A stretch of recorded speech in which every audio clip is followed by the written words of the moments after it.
Salut toi. Comme tu le sais sûrement, un des trucs les plus importants à gérer à la salle, c'est ton volume d'entraînement. C'est le nombre de bonnes séries que tu fais par semaine et par muscle, donc sans compter les échauffements par exemple. C'est un des critères les plus essentiels dans tout programme visant la prise de muscle, avec l'intensité et la technique d'exécution, et donc fondamental que tu sois au point dessus. C'est justement ce qu'on va voir aujourd'hui. Et on va aussi répondre à toutes les questions autour du nombre de séries que tu dois faire pour obtenir les meilleurs résultats. Mais tout d'abord, voyons comment bien compter le nombre de séries que tu fais par semaine. Ça inclut donc toutes les séries de travail que tu fais pour un muscle, à travers tous les exercices que tu fais pour une durée d'une semaine. Par série de travail, on entend une série qui stimule le muscle pour prendre en masse. Donc une série avec une intensité suffisante, où tu te rapproches bien de l'échec musculaire. Ça inclut donc pas les échauffements, mais ça prend bien en compte toutes les séries suffisamment intenses. Pas forcément juste celles avec le poids le plus élevé. Donc si tu fais par exemple les drop sets, ça compte aussi dans le total de séries.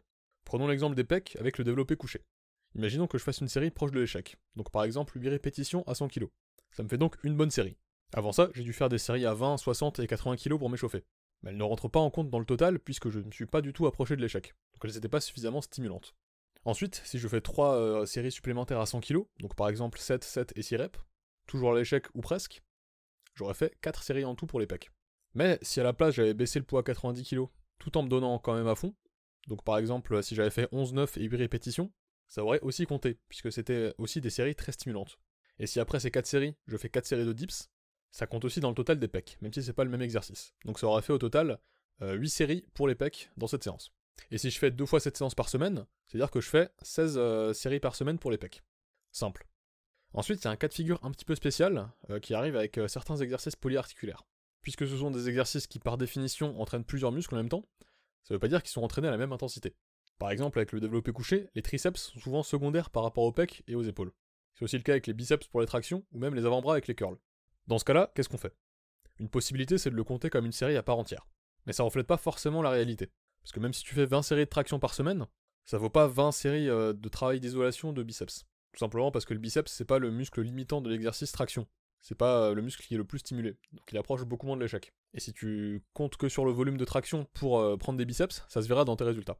Vouloir prendre des bras au développé couché et aux tractions marche du coup pas trop. Du coup, tu peux aussi décider de tout simplement pas compter le volume pour ces muscles, mais ça aussi, ça reflète pas exactement la réalité. Parce qu'ils sont quand même bien fatigués par ces exercices, surtout les triceps. Ce qui peut ensuite entraîner des difficultés de programmation. Parce que si tu mets des exercices pour les triceps après avoir fait du développé couché, des dips et du développé militaire, il y a des chances que tu feras pas de très bonnes séries. Pour résoudre ça, je te conseille de le compter comme une demi-série. Comme ça, t'as le meilleur des deux mondes. Donc 2 séries de développé couché, ça fait une série pour les triceps. Et du coup, si pendant une séance tu fais 4 séries de développé couché, puis 2 séries de push-down dans la poulie, ça fait 4 séries en tout pour les triceps. Ok, maintenant qu'on utilise les mêmes termes pour la définition et la méthode de calcul, passons à la question cruciale. Combien de séries est idéal pour prendre en muscle? Et bah comme d'habitude, ça dépend. Ça veut pas dire qu'il n'y a pas de réponse, mais juste que ça varie selon plusieurs facteurs. Le premier, c'est l'individualité de chacun. Certaines personnes ont besoin de plus ou moins de volume pour tel ou tel muscle. Donc ce qu'on va chercher à faire dans cette vidéo, c'est de te montrer une méthode qui te permet de déterminer le nombre idéal pour toi de séries par muscle. Mais il n'y a pas de réponse universelle du type tu dois faire 13 séries pour les pecs et 9 pour les biceps par semaine. Ensuite, et c'est la chose cruciale à te rappeler de cette vidéo, c'est que le volume est un paramètre très important de ton entraînement, mais il n'est pas indépendant. Bien qu'on ne compte que les séries de travail, donc les séries qui sont quand même plutôt intenses et efficaces, il y a quand même une différence selon l'intensité à laquelle tu les fais. Le principe est très simple. Plus chaque série est intense, moins tu as besoin de faire de séries. Et ça paraît logique, parce que plus tu approches de l'échec, plus le stimulus est grand, donc moins tu as besoin de faire de séries pour arriver au résultat voulu. Tu pourrais arriver au même résultat avec 2 séries à l'échec, 3 séries avec une rep en réserve, et 4 séries avec 2 reps en réserve avant l'échec. Les chiffres sont pris au pif, mais c'est pour l'exemple. Donc en gros, plus tes séries sont proches de l'échec, moins tu as besoin de faire de séries. Et ça c'est crucial à prendre en compte dans ton calcul de volume. Et il faut aussi garder en tête que tous tes muscles n'ont pas forcément besoin du même nombre de séries. Ça aussi c'est plutôt individuel, donc tu découvriras pour toi-même lesquels de tes muscles nécessitent plus ou moins d'attention. Moi par exemple, je sais que mon dos peut prendre énormément de séries, récupérer quand même super rapidement, là où après 3 ou 4 séries, mes ischio-jambiers sont HS pour le reste de la séance. Et les 3-4 jours après. Donc en gros c'est très variable, et trouver un chiffre exact, c'est pas trop possible. En réalité, c'est plus simple de penser en termes de seuil. Il y a un seuil minimum d'efficacité, un seuil de stimulus optimal et un seuil maximal. Illustrons ça avec des chiffres. En dessous d'un certain nombre de séries, c'est juste pas assez pour voir des résultats. Disons entre 0 et 3 séries par semaine pour un muscle précis. Ensuite, c'est le seuil minimum de séries que tu dois faire pour pouvoir progresser. Et à partir de là, plus tu vas faire de séries, plus tu vas avoir de progrès. Donc disons entre 4 et 7. Et ensuite, il y a une zone optimale qui va te donner le maximum de résultats. Disons entre 8 et 14 séries.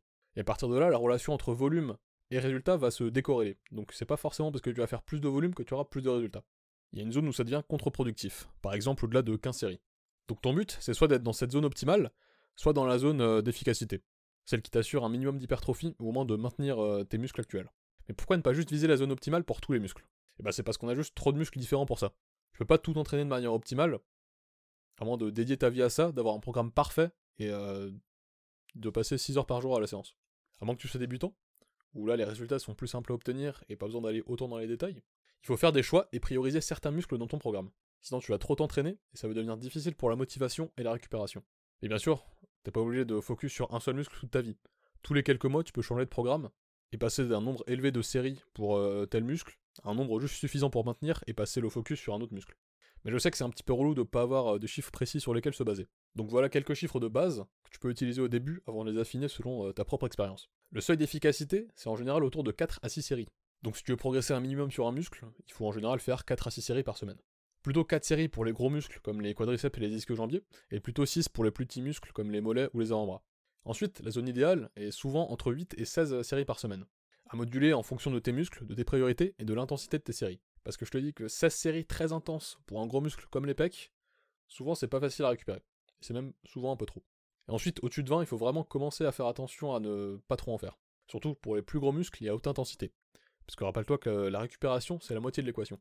Pour te donner un exemple, dans un de mes vieux programmes, j'avais entre autres 15 séries par semaine pour les pecs, 15 séries pour les dorsaux, 12 pour mes abdos et quadriceps, et 6 pour mes mollets et mes triceps. Rien qu'avec mon programme, on peut voir où mes priorités étaient à ce moment-là.